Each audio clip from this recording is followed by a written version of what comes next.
તો ચાલો આજે આપણે એક ખૂબ જ ખાસ સાધના વિશે વાત કરીશું. ગાયત્રી છંદ અને શ્વાસની સાધના. આને એક દિવ્ય માર્ગ પણ કહેવામાં આવે છે. ચાલો જોઈએ કે આ માર્ગ આપણને ક્યાં લઈ જાય છે અને એમાંથી શું શીખવા જેવું છે. જો પહેલી નજરે તો આ કોઈ જટિલ નકશા જેવું લાગે નહીં. જાણે કે બધી વસ્તુઓ એક કેન્દ્રીય બિંદુ, એક ધ્યાન પ્રથામાંથી નીકળીને એકબીજા સાથે જોડાયેલી હોય. બધું એકબીજા સાથે ગૂંથાયેલું છે. પણ સવાલ એ છે કે આ સાધના છે શું અને આ બધાનો અસલી મતલબ શું થાય? સારું, ચાલો ત્યારે આમાં ઊંડા ઉતરીએ અને આ માર્ગના દરેક ભાગને છૂટો પાડીને સમજીએ. તો આ માર્ગ પાછળ કોણ છે? એનો સ્ત્રોત શું છે? ચાલો જોઈએ કે આ યાત્રામાં માર્ગદર્શક કોણ છે. આ સાધના પાછળ જે માર્ગદર્શક બળ છે તે છે સ્વામી શ્રી સદાશિવ. સ્ત્રોત મુજબ આ આખી પદ્ધતિ અને તેના ઉપદેશો એમના દ્વારા જ સ્થાપિત કરવામાં આવ્યા છે. અને અહીંયા એક બહુ જ મહત્વની વાત કહેવામાં આવી છે. આ સાધનાનો હેતુ શું છે? તો કે સાધકો માટે એક દિવ્ય માર્ગ સ્થાપિત કરવાનો. સમજાયું? આ માત્ર કોઈ કસરત નથી. આ એક આખો રસ્તો છે, એક સંપૂર્ણ પથ છે. આ એક જ વાક્ય આખી સાધનાને ખૂબ ઊંડો અર્થ આપી દે છે. તો પછી સવાલ એ થાય કે આ માર્ગ પર ચાલવું કેવી રીતે? એની ટેકનિક શું છે? આ આખી પદ્ધતિને સાધના કહેવાય છે. સાધના એટલે શું? સાધના એ સંસ્કૃત શબ્દ છે. એનો મતલબ ખાલી કોઈ ક્રિયા કરવાની નથી, પણ એક ચોક્કસ ધ્યેય મેળવવા માટે પૂરા સમર્પણ અને શિસ્ત સાથે જે અભ્યાસ કરવામાં આવે એને સાધના કહેવાય. તો આની પદ્ધતિ બહુ સરળ છે.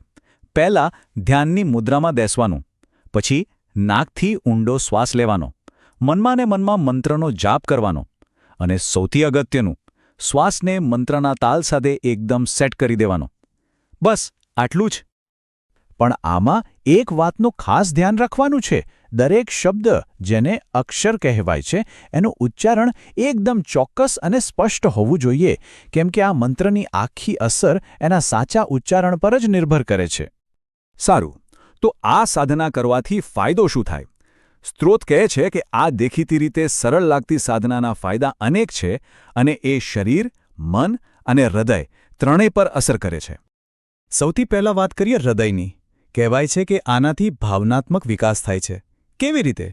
તો જેવી રીતે સંગીતમાં એક તાલ અને સૂર હોય છે જે સીધા આપણા હૃદયને સ્પર્શે છે, બસ એ જ રીતે આ સાધના પણ આપણી ભાવનાઓનો વિકાસ કરે છે.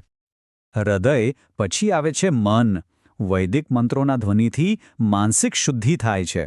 એવું માનવામાં આવે છે કે મંત્રોના જે વાઇબ્રેશન્સ છે એ આપણા મગજને શુદ્ધ કરે છે અને આપણી માનસિક શક્તિ વધારે છે.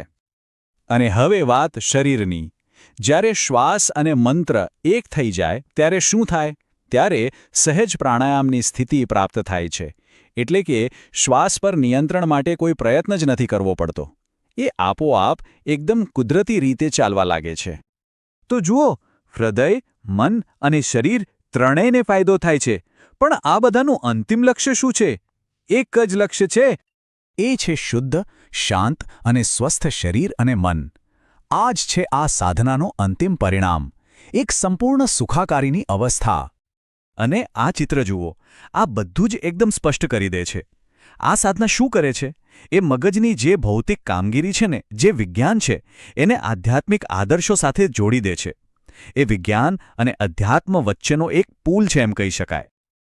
તો ચાલો, અત્યાર સુધી આપણે જે કાંઈ પણ સમજ્યું એ બધાને જોડીને એક સંપૂર્ણ ચિત્ર જોઈએ. આખી યાત્રાને એક સાથે નિહાળીએ. તો સારાંશ શું છે?